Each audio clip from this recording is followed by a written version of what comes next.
This is how a homeowner can boil down sap really cheap.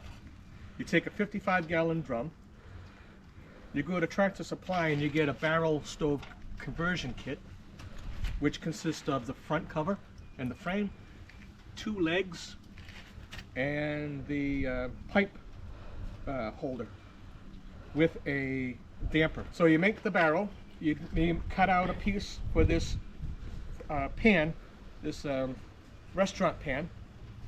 Then you take a piece of metal and make it flat so you can rest a big pot on top. So you use, I use this, which is I'm repurposing it. It's a tomato strainer and with a coffee filter in it.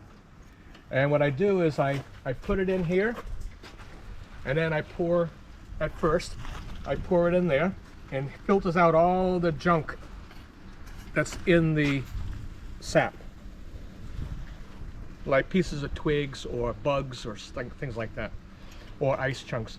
And then when I have that filled up to about that from the top, then I move to this. I take the cover off, I put this in there, and I bring this all the way to the top. By making this there, this preheats the water so it's simmering by the time this goes down to where I need to add. That saves at least a half an hour time each time I put sap in this restaurant pan. When I collect sap, I use the 5-gallon buckets, and then I put them over here into these 20-gallon buckets. And then so to prevent it from either getting too warm or from freezing, I cover it with a tarp at night. So I come over here after collecting sap in the woods and I put it in here. And then I take it from here, in here like this, and I bring it over to the stove and fill it up. Then this is what I'm working on now. So today's sap that I collected in the woods, there was a lot of frozen pieces. So this has to melt down. There was probably 8 to 10 gallons of sap in the woods this morning. So I use this table. It's convenient because the ground is wet, so it keeps things dry, like newspaper. Oh, at the very beginning, I take newspaper and I crumple them up to balls and make about this much paper. Then I take strips of kindling. In this case, I take old pallets that are no good, and I just cut them up into pieces. You can see some of the kindling right there, some of the pallet stuff. So I take an axe and a hammer and bust up the kindling so it's into like 1-inch or 2-inch pieces. And at the very beginning, after I put the paper in, then I put 3 or 4 strips about this long of kindling, and it overlaps onto the bottom of here. That way when it's lit, air gets underneath and can cause the fire. So after you get it going with kindling and you put a couple of nice pieces on there, big pieces, then you put the pan on with the sap in it, and then you fill this up, and then when the fire gets going good and burns down a little bit, so some coals, then you add wood. And I have a wood pile over there that I'm going to use from the woods, down trees, to burn my thing. And I make 16-inch logs, because 16-inch logs brings it to about here.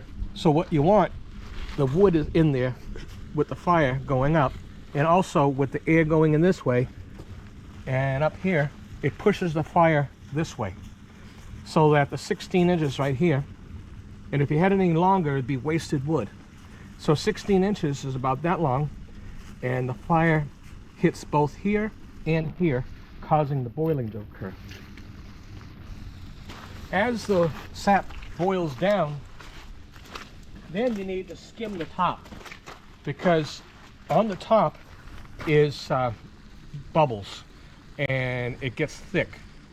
Some people put butter in it, but there's no need to. All you gotta do is scoop it out.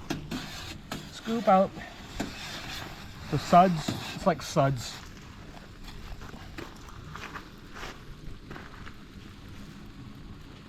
And you just knock it out. And at the same time, if anything falls in there, it collects on here and you can just go around the bottom. Make sure your fingers don't touch the liquid because it's hot and you'll get burnt. So occasionally you come out with a couple of pieces of something. And then you knock it out, you put it here. Now I'm going to check on my pre-warm. So right now it's lukewarm, which is okay. A lot better than freezing cold. And it is time actually for me to put more in. So I will.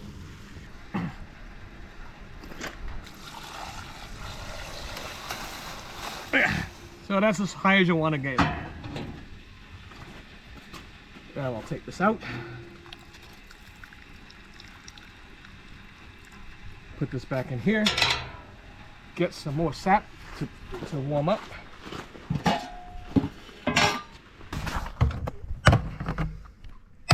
Try not to get the ice. So you push it down a little bit so the ice doesn't really get in there. Just a little bit. So you got to do it slowly, sort of slowly.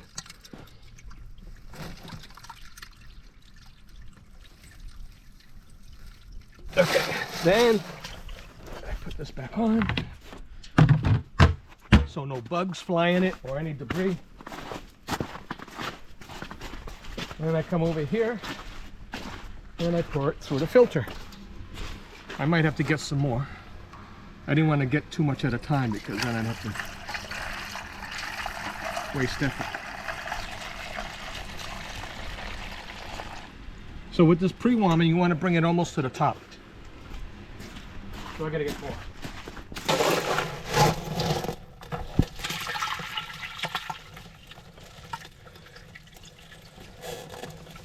You can start, the best time is to start first thing in the morning. But if you don't, it's okay. What you can do is, when you're done, take the restaurant pan off and put it somewhere where animals can't get at it to drink at it, like in a garage or a shed, and cover it with something so no animals like mice will fall in or try to drink it.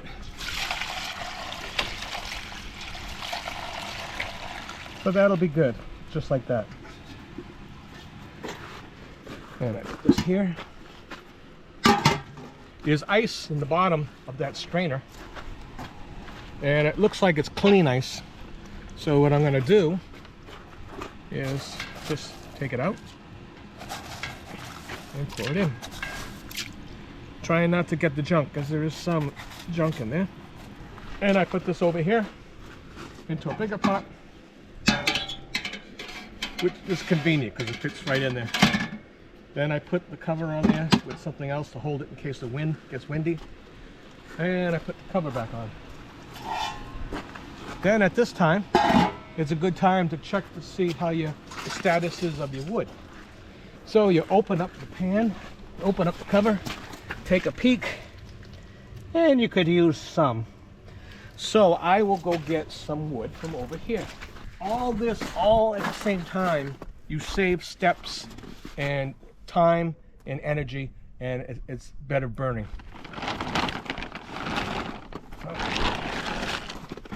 I've collected this, and these are 16-inch pieces, and this is all wood that I've gotten from the ground on my property during the summertime. Oh, this one's not 16, but it'll work. What happens is if you get a big piece and you're at the end of it, there's no sense in cutting that much off. You just put the whole thing in because it's going to get burnt anyway. So what I do is I put the wood on a chair so it doesn't get on the ground and get some moisture. And then I put this in here. And I should be getting my gloves on. You don't want to get burned hands or arms. And also these long gloves protect your clothing, because I have ruined the jacket by reaching in and hit my jacket on the side of the stove, and it burns it and it ruins it as a good jacket. Then it becomes a field jacket or a garden jacket. And then you put the wood in and you try to get it all filled up. Perfect. So then I close this back up to about like that, depending on the weather. So what you want is the damper. This damper controller shows me where the round disc is inside. So right now the round disc is right like that. So if I turn this way, it's like that. So what I want is just about like that. If you had it like this, there would be no resistance at all. But if you put it a little bit, it creates a little resistance, which holds back the heat. But you don't want to hold it back too much, because you'll kill the fire. So just like that, maximizes the heat going through here. Now what we do is wait and for the wood to catch, and then it'll start boiling. Right now it's at a point where it's gonna take about 5 minutes or so to start getting the boil. But right now you can see that it's starting to boil right on the edge here, and on this edge too. So that's good. That means I got everything right. So when the fire comes up and it hits, it's gonna cause this to boil. When you make this cut in the 55-gallon drum, you've got to use this. You got to measure the pan, because you don't want to cut too much off. Otherwise, the pan will fit down into the barrel. You don't want that. You want it to sit like it is, about 1 inch away from the edge. That maximizes the amount of heat that will hit the pan. Also, when you first set up, you want to try to get this level, because the ground is never completely level. So you got to make it level. I put it on 4 cinder blocks to raise it up a bit, so I can get to it and makes it easier. And there might be snow too, and that brings it up off the snow. Then I got to use my level, and I put it on the cut that I made for this pan, because I want the liquid in here to be as level as possible. I made it level this way, and it's almost level this way, because you can see that there's a little bit of difference. The pan comes down just a tiny bit, but that's okay. It's not so bad. What's most important is that it's almost level, and that this is important, that it should be level. And what I do is I put rocks under the legs wherever it's needed to make it level. And this is just from a hardware store. And there's holes in this piece here that's part of the barrel conversion kit, which has 2 holes, and you definitely want to screw in 2 ends of the pipe into this conversion kit piece. Otherwise, when you have a strong wind, it's going to blow it off. And because these stovepipes are in 2 pieces a lot of time, and not in 2 pieces, but like a flat round thing that you have to put together, when it falls on the ground, sometimes it falls apart, and that is a real pain in the butt. It's not so fun. It's not so much fun at all. So put 2 screws on. No matter how windy it gets, it'll be fine. As you can see right now, it's boiling again. So this is the way it goes. You preheat the sap, so when you need more sap, you put this into there, and within 5 minutes, it's boiling again. If I didn't have this here and I put cold sap right in here, it would take a half an hour to get boiling again. So this saves an awful lot of time. And that's it. It's really easy. And you can get these 55-gallon drums at a car dealership for free. They give them away. They might have had oil in it or transmission fluid in it or something like that. So when you get it home, you drain off the fluid, and they're painted. And after you make these cuts and install the barrel conversion kit, then what you got to do is burn off any excess oil or transmission fluid to get it ready to use for maple syrup. Once that's done, you're all set. After you make the barrel and burn all the oil and paint off of the barrel, and after you convert it into a stove, before you start boiling sap, you need to put 1 or 2 inches of sand on the very bottom. And what that does is prolong the life of the stove barrel. So then you boil it, and then when it boils down to a certain point, when it's almost done, I have to then move it to a hot plate and put it in a pot and boil it there.